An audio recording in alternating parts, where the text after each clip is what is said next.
நாய்க்கடி சம்பவங்கள் நாடு முழுவதும் அதிகரித்து வரும் நிலையில் விலங்குகள் பிறப்பு கட்டுப்பாடு தொடர்பான நடைமுறையில் மிகப்பெரிய மாற்றங்களை கொண்டுவர வேண்டியது அவசியம் என சிவகங்கை மக்களவை உறுப்பினர் கார்த்தி சிதம்பரம் தெரிவித்துள்ளார்.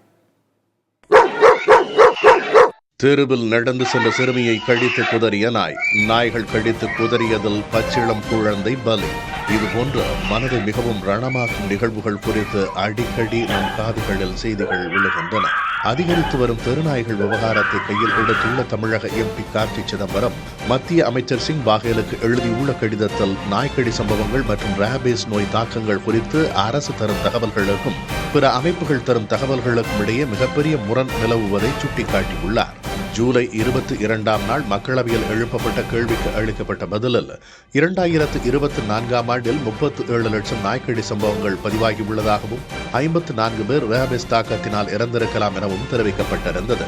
ICMR நடத்திய தேசிய அளவிலான கணக்கெடுப்பில் ஓராண்டில் 90 லட்சம் நாய்க்கடி சம்பவங்களும் ரேபீஸ் தாக்கத்தால் 5700 மரணங்கள் நிகழ்வதாகவும் கணக்கிடப்பட்டுள்ளது. உலக சுகாதார நிறுவனமோ சர்வதேச அளவில் நிகழும் ரேபீஸ் மரணங்களில் 36 விழுக்காடு, அதாவது 18,000 முதல் 20,000 ரேபீஸ் மரணங்கள் இந்தியாவில் நிகழ்வதாக கூறுகிறது.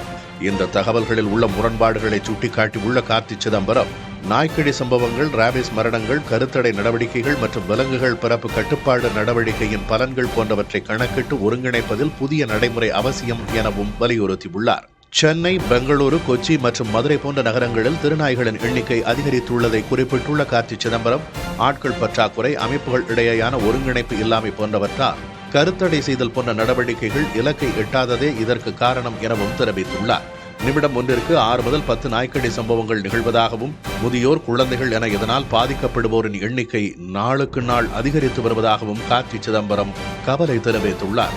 இதனால் விலங்குகள் பிறப்பு கட்டுப்பாடு தொடர்பான நடைமுறையை பகுதிகளுக்கு ஏற்ற வகையில் செயல்படுத்துதல் மற்றும் இலக்கை எட்டுவதை உறுதி செய்தல், அறிவியல் பூர்வ மேலாண்மையின் கீழ் செயல்படும் வகையிலான நாய்கள் பாதுகாப்பு மையங்களை உருவாக்கி அவற்றிற்கு நாய்களை இடமாற்றம் செய்வதன் மூலம் தெருக்களில் நாய்கள் இல்லா நிலையை உருவாக்குதல், ஆண்டுதோறும் நாய்கள் கணக்கெடுப்பை உறுதி செய்தல், தெருநாய்கள் மேலாண்மையை ஒரே கூடையின் கீழ் கொண்டு வருதல், நாய்கள் பாதுகாப்பு மையங்களை உருவாக்குதல், பராமரித்தல் போன்றவற்றிற்காக மத்திய, மாநில அரசுகள் தனித்து நிதி ஒதுக்குதல், பொதுமக்களின் நலன் பாதிக்கப்படும் நேரத்தில் உரிய நடவடிக்கையை மேற்கொள்ள மாநில அரசுக்கு தனித்த அதிகாரம் வழங்குதல், ரேபீஸ் நோய் தடுப்பு மையங்களை அதிகப்படுத்துதல் போன்ற நடவடிக்கைகளை உடனடியாக மேற்கொள்ளுதல் அவசியம் எனவும் அவர் குறிப்பிட்டுள்ளார்.